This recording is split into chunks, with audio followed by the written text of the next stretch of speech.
identificar a aquellos agentes innovadores que tienen en su propia aula. Es decir, en el grupo, en la clase, hay personas que sobresalen pues, por sus capacidades en relación con el conocimiento o otro tipo de competencias, ¿no?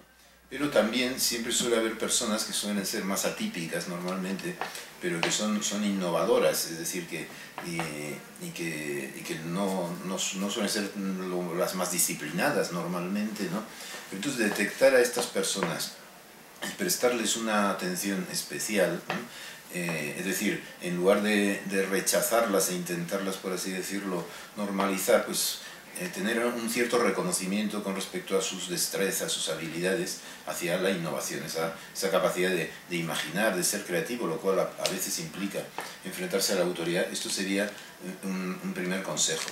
Y luego incluso también el recoger propuestas que les puedan hacer, sea estas personas o los propios estudiantes del aula, propuestas, comentarios, mejoras, es decir, hacer de manera informal, pero hacer sistemáticamente una recogida de outputs, o sea, es decir, cuáles son los outputs que la enseñanza en el aula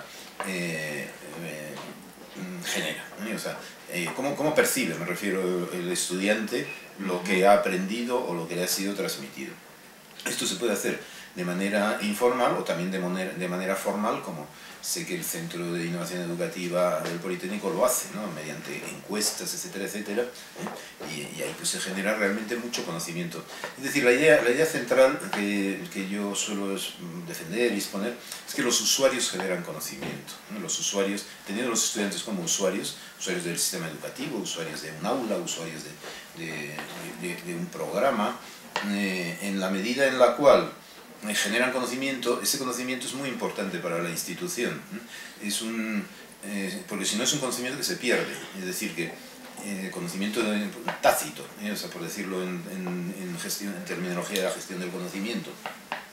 Entonces, conseguir que los usuarios expliciten ese conocimiento, sea por vías formales o por vías informales, a mí me parece muy importante para mejorar los procesos educativos e ir incorporando esas nuevas modalidades de conocimiento al propio proceso educativo.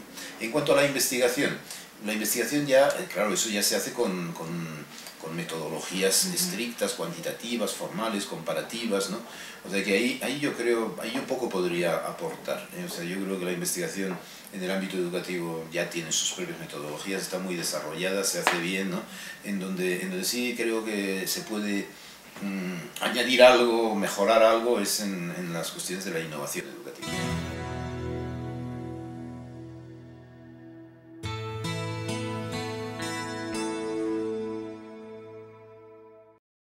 Bueno, efectivamente, el término innovar es polisémico. Yo propongo una concepción fuerte, diríamos, de la innovación, en donde la innovación implica ruptura, es decir, no es una innovación acumulativa, sino disruptiva, como se dice en la jerga de los estudios de innovación. Es decir, cuando de verdad ha sucedido algo que cambia las relaciones, en este caso dentro del aula. Hay definiciones de innovación social, por ejemplo, en donde la innovación social es efectivamente un nuevo modo de afrontar o de resolver un problema social, pero se añade que cambia las relaciones sociales en el ámbito en donde se produce, ¿no? Bueno, pues en el caso del aula, de los espacios educativos o de aprendizaje en general, una innovación en el sentido fuerte de la palabra implicaría un cambio en las relaciones de los actores involucrados en ese espacio de aprendizaje.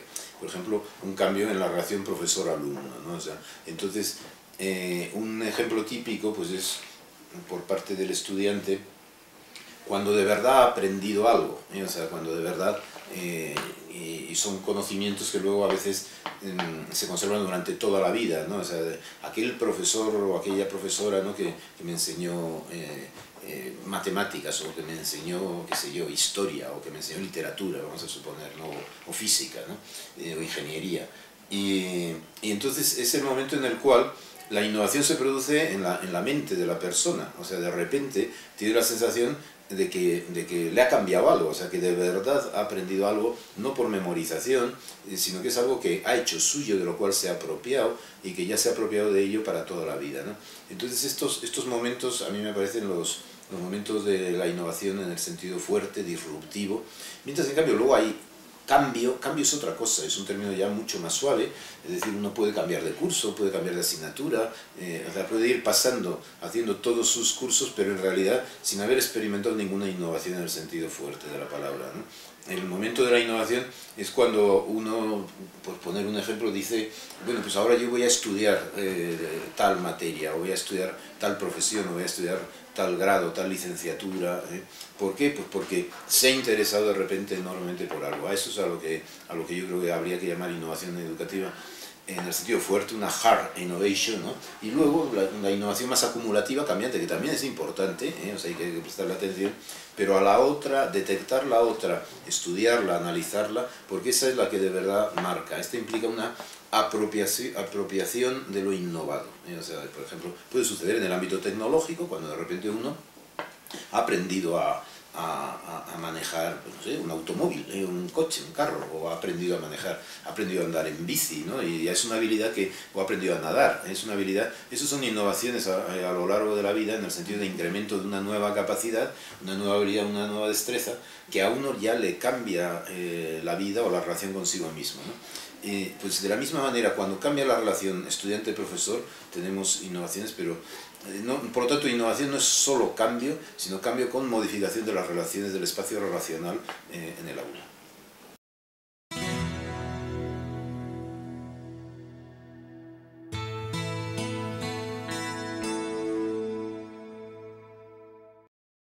Ahí hay beneficios y perjuicios, ¿sí? O sea, la innovación, yo siempre también suelo insistir en esto, es buena para unos y mala para otros, ¿sí? O sea, en el sentido de que si una persona o un grupo de personas se manifiesta como altamente innovador en el aula, o un profesor a su vez innova como docente, entonces esto puede ir en detrimento de su otro compañero o colega que es menos innovador y entonces pasa a tener una valoración menor por parte de los estudiantes, ¿no?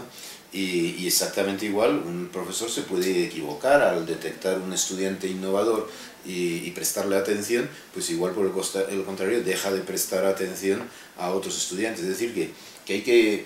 Yo sería partidario de hacer protocolos específicos para la innovación en el aula, es decir, digamos, un tipo que sería investigación en realidad, o sea, es decir, investigar procesos innovadores en el aula, o sea, no ya solo adquisición de competencias, en que esto hay que hacerlo por supuesto, ¿no?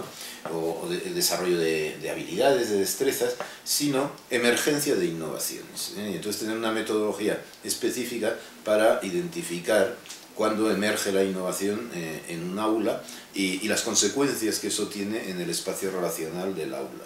Es decir, que ahí tenemos un ámbito de estudio más novedoso, si se quiere, en donde innovación e investigación se juntan, ¿no? O sea, cuándo y cómo emerge la innovación, qué conflictos genera, normalmente la innovación siempre es conflictiva, o sea, y por lo tanto, y cómo se desarrollan esos conflictos y las consecuencias, y entonces, y luego también un ámbito fundamental a analizar son las barreras a la innovación, o sea, digamos, qué dificultades encuentra una innovación. La mayoría de las innovaciones fracasan, o sea, los estudiosos de la innovación dicen que de 100 innovaciones fracasan 90, ¿no? Lo que pasa es que las 10 resultantes, estas, si son, como digo, disruptivas o relevantes, ¿no? Estas son muy decisivas, cambian el mundo, ¿no? Cambian el microcosmos, ¿no? Entonces se requieren investigaciones, estudios y protocolos de estudio específicos para la emergencia de la innovación en el aula.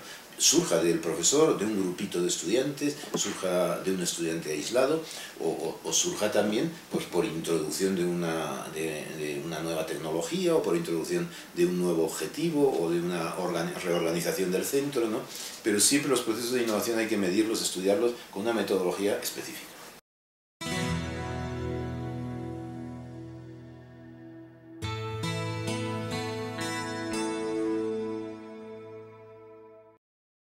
Soy más bien escéptico, o sea, es decir, las nuevas tecnologías han producido lo que se llama una inversión en el conocimiento, ¿no? En el know-how, en el saber cómo. Es decir, los estudiantes saben más que los profesores, y más que sus padres, y más que sus progenitores y que sus antecesores, ¿no? Saben más y tienen más know-how, ¿no? Entonces, con lo cual es muy difícil que uno pueda orientar en el uso si el otro sabe más en el uso que tú, ¿no? O sea, yo difícilmente le puedo, no sé, enseñar a conducir a un piloto de Fórmula 1, vamos a suponer, ¿no? O sea, él sabe muchísimo más de cómo conducir, cómo manejar un carro, o exactamente igual en cualquier otro oficio, ¿no? Es decir, los estudiantes son autodidactas en el uso de las nuevas tecnologías, por lo menos en España, ¿eh? O sea, en España, desde luego, son claramente autodidactas. Yo he dirigido tesis doctorales en el ámbito de los videojuegos, por poner un ejemplo. Entonces, los videojuegos, como están excluidos de la escuela, ¿no? Claro, pero sin embargo, los videojuegos, el éxito que tienen es inmenso, ¿no? La industria del videojuego ya supera a la del cine y a la música juntas, ¿no? Según los datos desde hace 2 años, esto ya. Entonces, la pasión, el interés que tienen los estudiantes por el videojuego es enorme. No hay aulas de videojuegos en general en las escuelas. Sí hay aulas de computadoras, pero son aulas de computadoras para aprender, no para jugar, ¿no? Siendo así que lo normal es que el estudiante esté en el aula de la computadora y esté jugando bajo cuerda, ¿eh? O sea, de manera a escondidas está jugando, ¿no? O está con su celular y está jugando también, o está, digamos... Bien, pues este tipo de habilidades, de destrezas que los estudiantes desarrollan por sí mismos, a veces fuera de la normativa de la escuela, y digamos, y de manera oculta, pues estos son fenómenos de innovación, de desarrollo de capacidades fuera del sistema escolar, es aprendizaje, de desarrollo de capacidades, pero no previstas, informales, y ahí emergen liderazgos, que son muy interesantes de estudiar.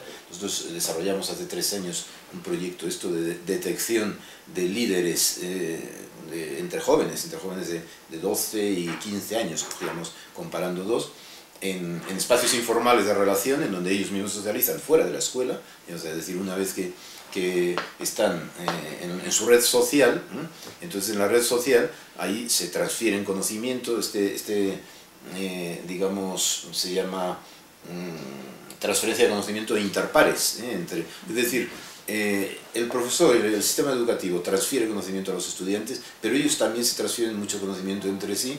Y respecto al uso de las tecnologías, lo normal es que saben mucho más los estudiantes que sus propios profesores, y desde luego que sus padres, los cuales probablemente ni siquiera usan una computadora, ni saben usar, no sé, vamos, prácticamente ni el teléfono celular. Entonces soy muy escéptico con respecto a que se pueda orientar. Entonces soy más partidario de que ese conocimiento, que es también tácito, o sea, que es un conocimiento que no se expresa en el aula, que emerja ese conocimiento, que se exprese y digamos, dicho, vamos, un poco radicalmente, que el estudiante enseñe al profesor, ¿eh? O sea, enseñe a usar, ¿eh?, las tecnologías. Entonces, en la medida en que el estudiante transfiere conocimiento al profesor, y el profesor sí que le puede transferir conocimiento, le puede decir, hombre, pero cuando estás usando esto estás, digamos, actuando contra la ley de la propiedad intelectual, piensa lo que estás haciendo al bajarte música, al bajarte libros, etc. Bueno, entonces se produce un debate CTS, de Ciencia, Tecnología, Sociedad, que es interesante, ¿no? Y entonces el profesor aporta conocimiento, orienta efectivamente a los estudiantes en el uso, en el buen uso, en el uso legal, vamos a por así decirlo, de las tecnologías, pero tecnológicamente es el estudiante quien enseña al profesor. Entonces se produce mutuo beneficio, ¿no? Esto sería lo que yo aconsejaría para aprender habilidades y destrezas y aprender de sus estudiantes, lo cual, claro, esto supone un cambio en la relación docente-estudiante, y por lo tanto eso es una innovación en el sentido fuerte de la palabra, porque cambia la relación entre profesores entre docentes y estudiantes.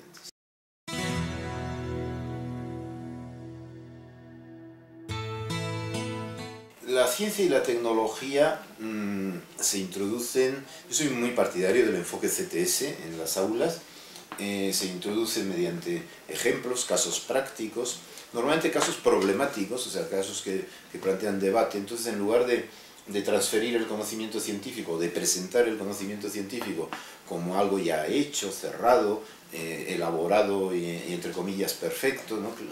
Pues entonces presentarlo por el contrario como algo controvertido, sujeto interdisciplinario, o sea, de tal manera que el caso de estudio pueda ser tratado en varias materias a la vez, es decir, que en lugar de separar las disciplinas y las materias, entonces el programa CTS, la educación CTS, está basada en buscar a lo largo de un curso 15 grandes problemas que pueden ser tratados por el profesor de química, por el de matemáticas, por el de sociología, por el de ética, etcétera, etcétera, ¿no? O sea, entonces, este sería, por lo menos, quizá no, eso no se puede generalizar sobre todo para centros masivos, ¿no? Pero por lo menos a título de enseñanza piloto y para implantarlo en algunos centros experimentales, yo sería muy claramente partidario de desarrollar el enfoque CTS de manera sistemática y luego medir sus resultados, bien entendido, y ver el grado de satisfacción que genera a los estudiantes, si se adquiere o no conocimiento. Hasta ahora eso en España se ha hecho, lo ha hecho la Universidad de Oviedo, lo ha hecho la Organización de Estados Iberoamericanos, y hasta ahora los resultados son buenos, ¿no? Pero me imagino que aquí en México también se hará, o sea, con toda certeza, pero sería muy interesante introducir el enfoque CTS en serio en el sistema educativo.